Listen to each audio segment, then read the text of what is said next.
There we go. Leadership. What is it? And is it important for us as teachers to be leaders in our community and in our schools? And how do we get other people to lead? Really? What is it, leadership? Leadership really isn't about one person leading a bunch of other people somewhere. It's not this. But a lot of times in schools, especially if we're active in organizations like KOTESOL, we feel like this, don't you? You ever feel like that? You're leading up a path to somewhere that other people can't see and they don't get it, really. And it's not this. It's not like one person with an idea and everybody else like lights up and follows them.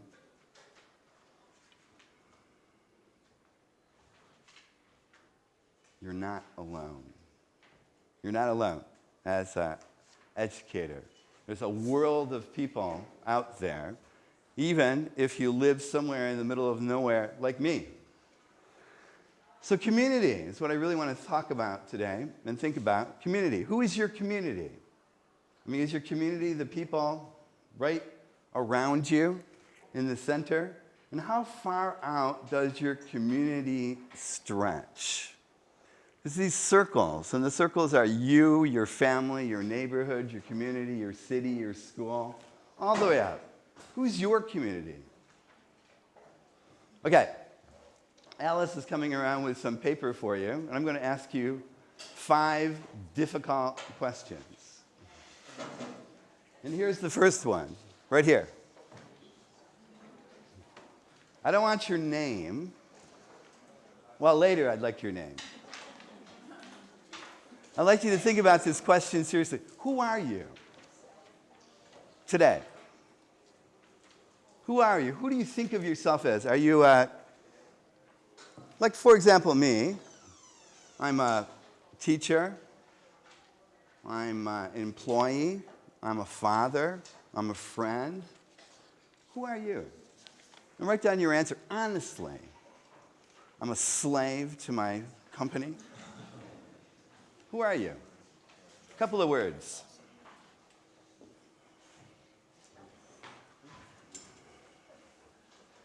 Okay, ready? Question number 2. What's important to you right now? I mean, it could be something really ordinary like breakfast. Another cup of coffee could be important. Or something bigger, my school, my kids, world peace, the situation in Bangkok right now when the water's rising. And it fluctuates what's important to us, doesn't it? I was in Dubai when the big earthquake and tsunami hit Japan, and suddenly my whole perspective changed about what's important to me. What's important to you right now? And question number 3, what are you good at? Because everybody's good at something. And a lot of times we don't think we're good at stuff. But everybody's good at something. It could be baking a cake. It could be playing the piano. It could be figuring out some math problem. It could be anything. It could be teaching, even. Somebody told me recently that actually my only skill, and this is probably true, is connecting good people together. That's all I do. That's it. But I'm really good at that particular thing, is introducing interesting people to each other to get them to do stuff. I don't have any talents of my own. It's true. What are you good at? Next question. What do you want to learn? I mean, what do you want to learn right now? One thing I'm trying to learn these days is how to incorporate more useful, fun, non-threatening technology into my classes. Because 2 years ago, I was the guy at presentations who used the blackboard. And I was forced into using PowerPoint and other things like that. And I was also the person that was really afraid to go into the classroom and use any kind of technology at all because, God forbid, it might not work. But you know, I started, and I'm learning, and my students are teaching me, and it's just great. But I want to learn more, so that's what I want to learn now. And the cello.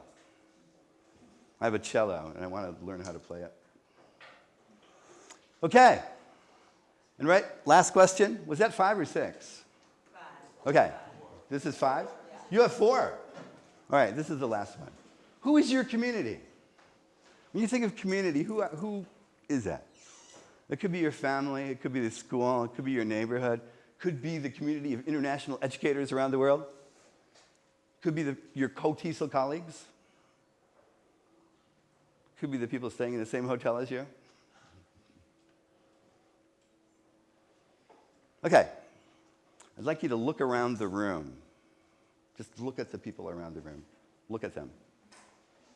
Take a good look. This is, you know, at conferences, you really want to look at people. There are people you don't know. You'd like to get to know them. You're a little shy. This is your chance. Look around. Find somebody who looks really interesting. Or really attractive. Or really attractive and interesting. Okay. And when I say go, I want you to head for that person. Wait, not yet. Don't get excited. And introduce yourself with the answers to these questions. Not your name. I'm a teacher. Education is important to me. And the other questions. I want to learn more about technology. Great. I'm going to give you 5 minutes. I just want you to introduce back and forth, pair work, and then change. Until I say stop, you're going to have about 5 minutes. You can probably talk to about 3 people. Go. Oh, your goal is to find something in common with someone. 5 minutes. Mix it up. Go. No. Time's up. I know you're having a great... Get the phone number. Get the email address. Connect on Facebook before you sit down.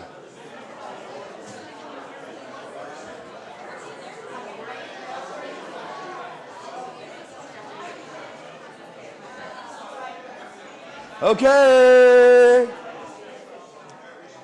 This is how you know you have a good activity, when people don't want to stop. What? I hope it was the right person. Anybody? Shh. Boys. Anybody have a date for tonight?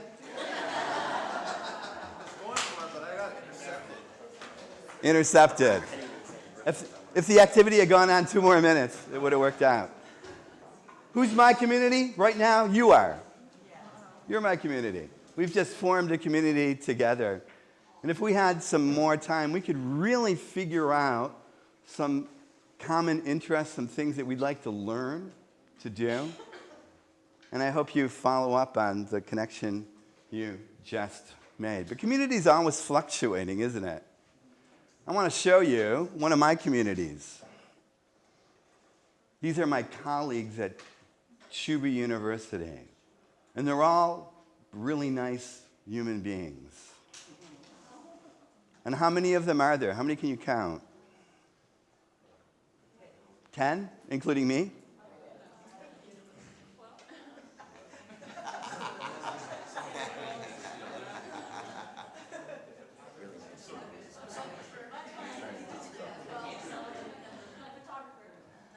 $11, including me. 10 of them don't care what I do. I work in a humanities department. And all of these people here, they're linguists, they're literature people, they're historians. And they think it's nice, they think it's okay that I go around talking to teachers and doing teacher training and all the stuff I do. But they don't get it. They don't really understand what I do. And I don't really understand what they do. And so this is my community, but it's not enough for me. I like them. And I'm not always happy at my job. Anybody come to my presentation yesterday? When I talked about, we got to be the change and change everything. I go to work and I am beat up every day. Because every time I say, I have this great idea for doing something, somebody goes, well, you can't. Or you can do it, but only from this time to this time, and you can't have any projectors, and there's no money, and we don't have any people to help you. But go ahead. And you have to do it. So I'm not real happy all the time at work. So this hangs above my desk at home. It's a great poster. It's kind of my life mantra. It's a flow chart. It's real simple. Are you happy? Yes? Well, keep doing whatever you're doing. Are you happy? No. Do you want to be happy? No. Well, keep doing whatever you're doing. Do you want to be happy? Yes? Well, then you got to change something. And of course, the easiest thing to do is just, well, it's actually hard. Is change yourself. Because those 11 or 12 people I just showed you, I've been working on changing them for like 15 years. And they haven't changed yet. Or they're changing in some other direction. So I figured out finally that I have to change myself. This is another poster I have on my wall. It's from, you ever heard of EduCamp? EduCamps are unconferences. A bunch of people show up, and you figure out what you like, what you're interested in. You put some charts on the wall, and you make the schedule right there. And you say, okay, I'm going to talk about technology, and I'm going to talk about doing pair work in classrooms, and then you sign rooms. It's just an unconference. They're really cool. This comes from that. It's open space technology. So, and it's the law of 2 feet, which I find really interesting. And try it today at the rest of KOTESOL. If you aren't in a place where you are learning or contributing, go somewhere where you can. I mean, if you're not getting anything from this conversation, from this process, leave, please. Or just turn around. And if you're standing around, there's a bunch of people, and the conversation isn't really working for you, move. It's usually only 2 feet. You can do it perceptually, too. You can do it inside yourself. Just change your perspective a little bit by 2 feet. And amazing things start happening. Move or else. Oh, I added this. Create one. If you're not in a place where you're contributing, make one.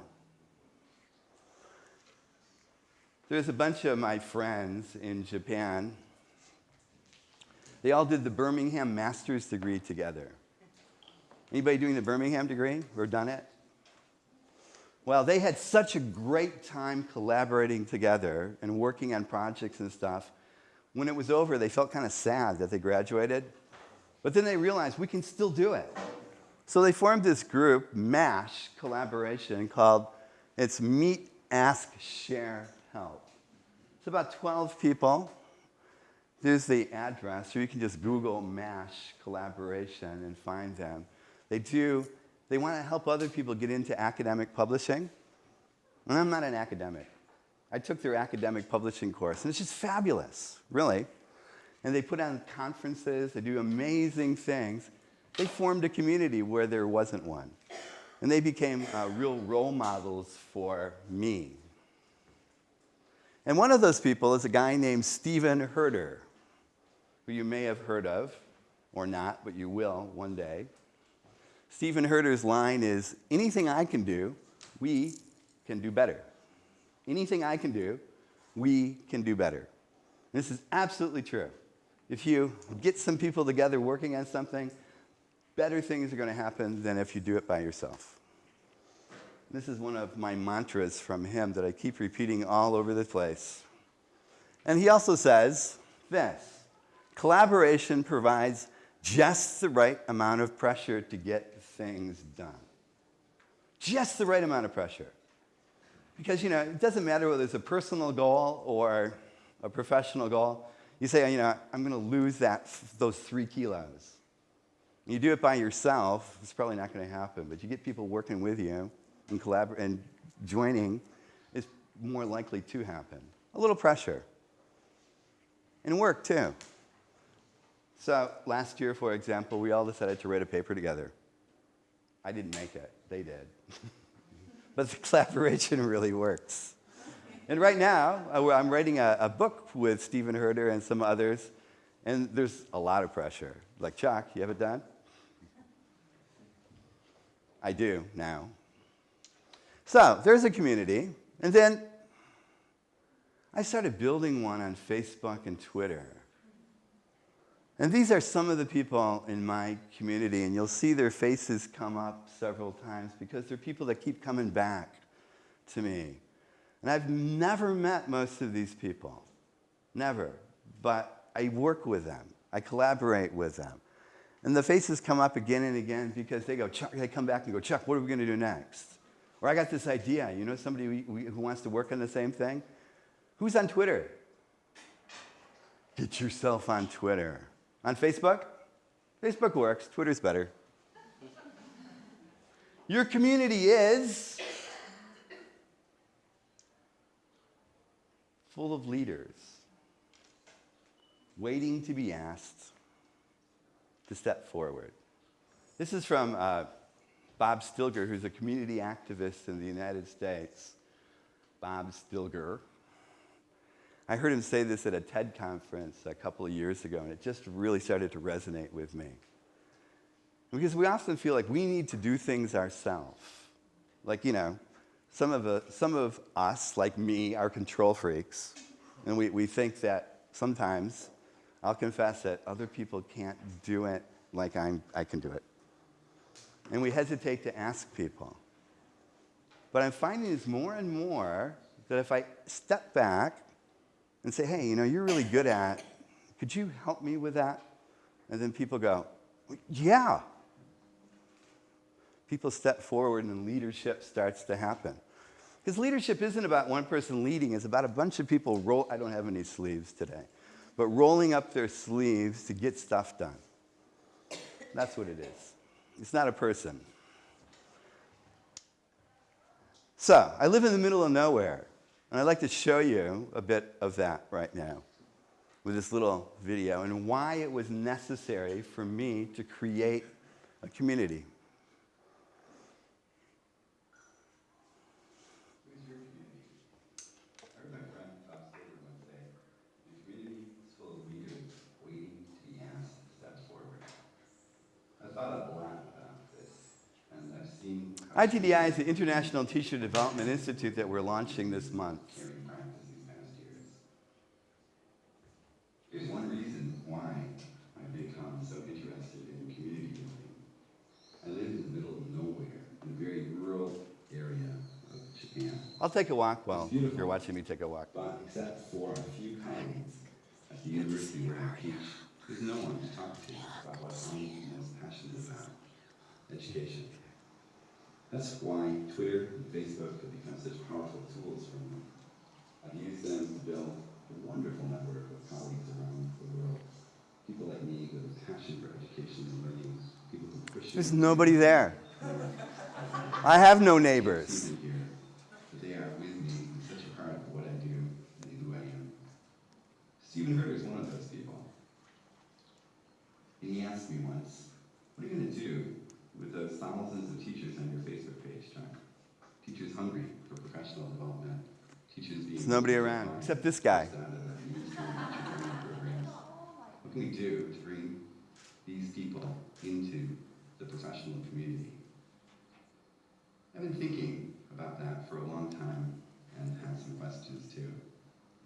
What if we created a community made up of the brightest, most positive people working in English language teaching and worked with them to build an affordable professional development program created by teachers for teachers? I walk here every day. And what if we invited the teachers we admire and respect most in this world to work with us?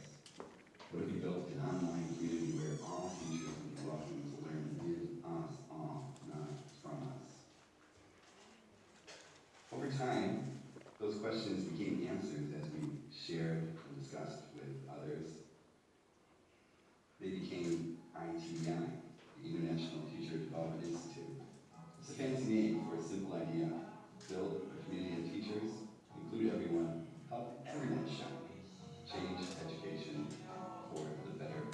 So this is my goal right now, to form a worldwide community of teachers and help everybody get better, really. Because a lot of times I go around talking to people around the world, and it's people, not people that can afford an expensive conference like this, it's people who ride a bus 11 hours to learn about pair work. So I have to show you, my sons did this. I have two boys. Kai Sandy, director, Ray Sandy, sound engineer. Ladies and gentlemen, give them a big hand. Two of my collaborators.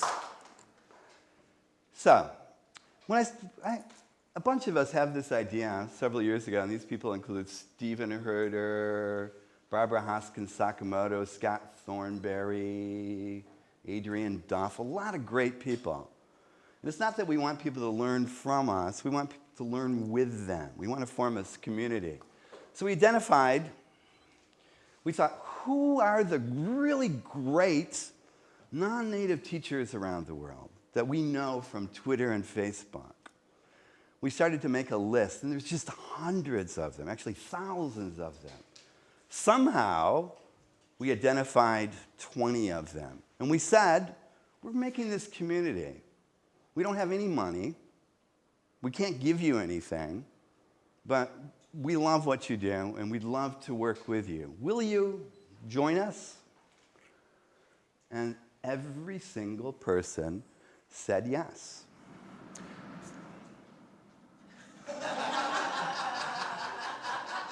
Was that a sigh?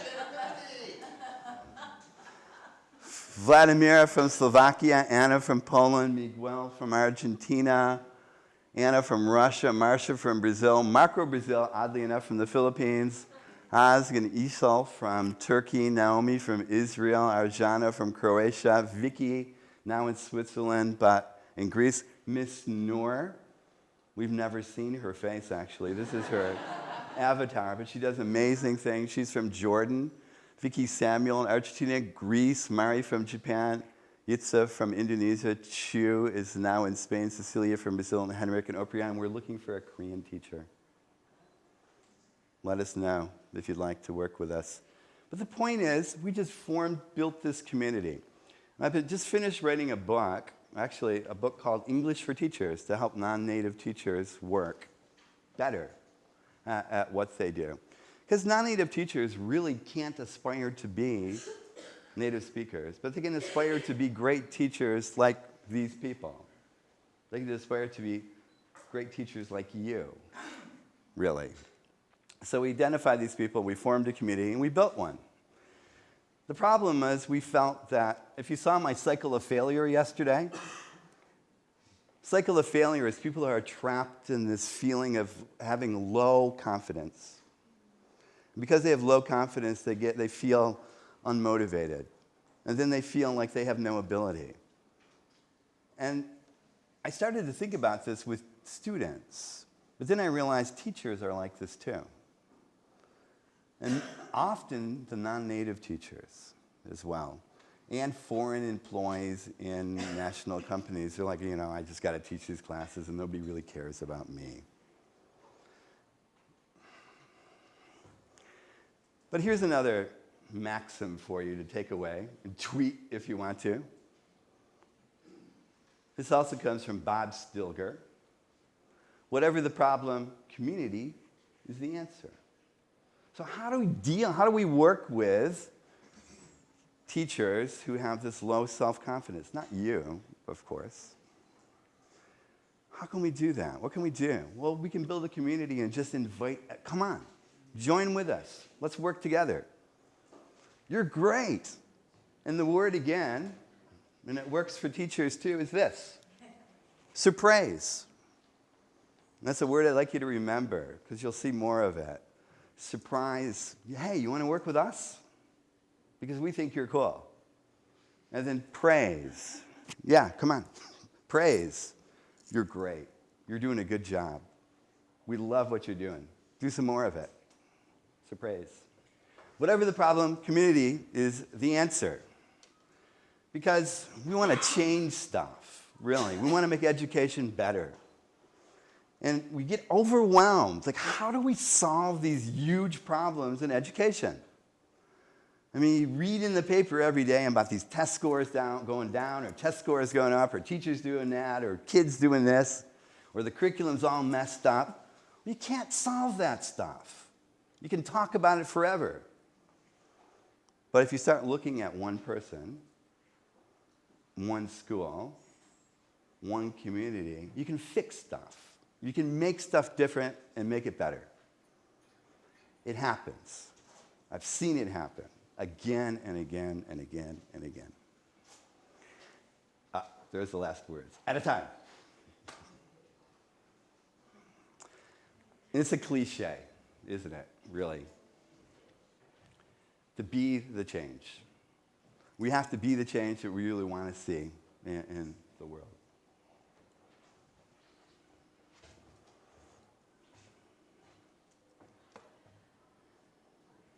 And there's the I can. Again. I can do it. You can do it. We can do it. What happened to that blank slide? We can. We really can. Remember that activity you started a few minutes ago? I'm going to give you 4 more minutes. It's your chance. You can continue the conversation with the person you started talking to before, or find someone new. And this time, I want you to get an email address, a phone number, a Facebook login, or a Twitter ID from that person. You ready? 4 minutes? I'm timing you. Go.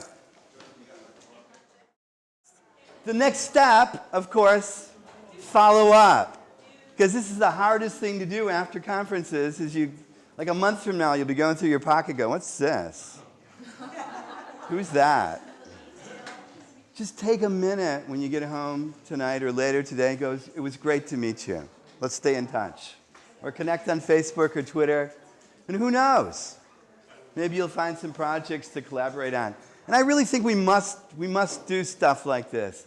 Teachers, for some reason, are probably the worst people at networking with each other. Outside of the classroom and outside of conferences. And I'm guilty of this too. I stand around in the corner because I'm a little shy. I don't mind getting up in front of 50 people and talking, but when it comes to just going up to somebody and going, I like what you do. Or, I'd love to know more about you. I'm a little shy. But email makes it easier, and we got to do this, really, to form communities of caring practice. Caring practice. So, I challenge you today to build a community. Maybe starting today, out of some people who are working on stuff together, and then be the change. Just start a community. And who knows, a year from now, based on a conversation you had today, maybe you're going to be co-presenting with somebody on a project you didn't even know you're going to do yet. And be a mentor to other people. Be a mentor. And this is so important too. Because just based on the fact that you're here and you care about education enough to come to a KOTESOL conference and get up on a Sunday morning and listen to somebody like me talk, means you really care. And there's a lot of teachers out there who are not here. You're learning some stuff. Find one and be a mentor to that person. Or more than one person. And be the change that way. And there's a community here I've built on Facebook. We have about 9,000 people. There's something going on. There's lots of connections happening there. You can find it I do this with my colleague Curtis Kelly. So it's just a Chuck Sandy and Curtis Kelly page. We're not selling anything. There's no promotional any stuff on there at all. It's just teachers talking about education and what's important to them, really. And ask your community. Well, I asked my community, I did a presentation like this at TESOL Arabia a while back, and they had some answers. I didn't know how to do it. I was asked to do a presentation on leadership. I don't know how. What is a leader? And a couple people came up with some things that I really liked. He's a general director of ITDI, but leaders have vision, have followers, and make change. Leadership is not synonymous with management. It's interesting. But this is the one I really like, from Joey Rosen, a teacher. I've never met her, but I really respect her and have collaborated with her on some stuff. A good leader lets others believe that they are leading and you are following. I'm not even here. So I build a personal learning network, Facebook, online sources, Twitter, edublogs. And finally, if you are in a position of leadership at your school, take the Shining Eyes test. The Shining Eyes test is simply this. It's from Benjamin Zandler, the composer, the conductor actually. He says, how do you know if you're being a good teacher or a good leader? Well, look around. If you see people's eyes are shining, then you're doing okay. And if people are looking kind of freaked out or nervous, you're doing something wrong. And back up until people's eyes are shining. So, who's your community? Who's your community? Everyone. There's ITDI Pro. Have a look.